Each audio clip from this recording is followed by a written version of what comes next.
এই সফটওয়্যারটি ইনস্টল করার পরে এখানে ক্লিক করবেন। ক্লিক করার পরে এরকম একটি ইন্টারফেস আসবে। এই যে এখানে রয়েছে নোটিফিকেশান, সেই নোটিফিকেশনের মধ্যে ক্লিক করবেন।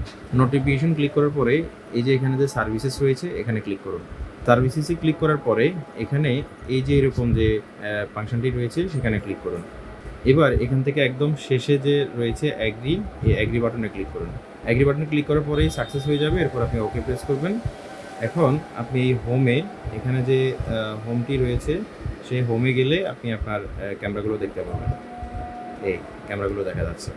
এভাবে হচ্ছে আপনি ক্যামেরাগুলো আনতে পারবেন। যদি এখানে ক্যামেরাতে ডাবল ক্লিক করার পরে এভাবে ডাবল ক্লিক করবেন। ডাবল ক্লিক করে আপনি যদি এখানে কোনো কিছু লেখার অপশান আসে তাহলে আমাদেরকে সেটি জানাবেন। আমরা যে পাসওয়ার্ডটি দিব, কমনলি আমাদের পাসওয়ার্ড থাকে ক্যানভাস।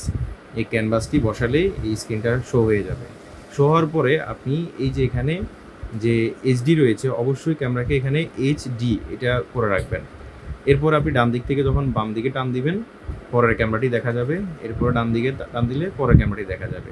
যদি একসাথে সবগুলো ক্যামেরা দেখতে চান তাহলে এই যে এখানে রয়েছে এই 4টি ডটের মতো, আপনি এখানে ক্লিক করবেন। এখানে ক্লিক করার পরে নিচে যে সংখ্যা রয়েছে আপনার ক্যামেরাটি, আপনার যে ডিভিআরটি রয়েছে এটি কত পোর্টের, ধরুন 4 পোর্টের, আমি 4 পোর্টে ক্লিক করলাম, তাহলে একসাথে আমি 4টা ক্যামেরা দেখতে পাচ্ছি। আবার ধরেন আমি যদি এখানে ক্লিক করে 9 দিই তাহলে আমি একসাথে আমার সবগুলো ক্যামেরা এখানে দেখতে পাচ্ছি। তো এরপরে আমি যে ক্যামেরাটি দেখতে চাই একদম বড় করে, তাহলে ওই ক্যামেরার উপরে ডাবল ক্লিক দিলে একদম বড় করে ক্যামেরাটি দেখা যাবে। এরপরে যদি আমি প্লেব্যাক দেখতে চাই তাহলে এখানে যে প্লেব্যাক অপশনটি রয়েছে আমরা সেখানে ক্লিক করে আগের ভিডিওগুলো আমরা দেখতে পাবো। এরপরে এখানে যে টাইমলাইনটি রয়েছে এই টাইমলাইনটিকে এভাবে ডান দিক থেকে বামে এভাবে টেনে টেনে আপনি ভিডিওগুলো দেখতে পারবেন। টাইম মিলিয়ে মিলিয়ে আগের পুরাতন ভিডিওগুলো এভাবে দেখতে পারবেন।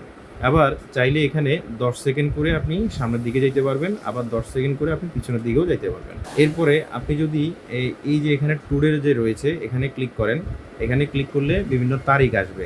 আপনি এই তারিখ অনুযায়ী ভিডিওগুলো দেখতে পারবেন। দেখেন এখানে যে ছোট্ট বিন্দুটি আছে এই বিন্দুর মানে হচ্ছে আপনার রেকর্ড আছে। যদি এই বিন্দুটা না থাকে তাহলে রেকর্ড নাই, তাহলে সেক্ষেত্রে সাথে সাথে আমাদেরকে জানাইতে হবে যে আপনার রেকর্ডগুলো আছে কিনা। আর এটি এই রেকর্ডের তালিকাটা দেখা যাবে হচ্ছে আপনার যে ডিবিআর হার্ড ডিস্কটি রয়েছে সেই হার্ড ডিস্কের আসলে ধারণ ক্ষমতার উপর ডিপেন্ড করে এখানে এই রেকর্ডটি কত দিনের রেকর্ড থাকবে সেটি দেখা যাবে।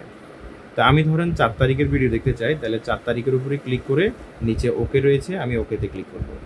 এখন আমার সামনে গত 4 তারিখের ভিডিওগুলো দেখা যাচ্ছে। আমি এভাবে টেনে টেনে ভিডিওগুলো দেখতে পাবো। এরপরে আমরা যদি ফুল মোবাইলে মানে ফুল স্ক্রিন করতে চাই তাহলে এখানে যে বাটনটি রয়েছে এখানে ক্লিক করলে আমার ক্যামেরাটি পুরো স্ক্রিন হয়ে যাবে। এই যে এভাবে পুরো স্ক্রিন হয়ে গেছে। আবার এখানে যদি এই যে এই মোবাইলের যে আইকনটি এখানে ক্লিক করলে আবার এটি আগের মতো হয়ে যাবে। আবার আপনি এখানে যে লাইভ ভিউতে ক্লিক করলে আপনি পুনরায় লাইভ ভিডিওটি দেখতে পাবেন। এভাবে হচ্ছে আপনাকে এই অ্যাপসটি পরিচালনা করতে হবে। ধন্যবাদ।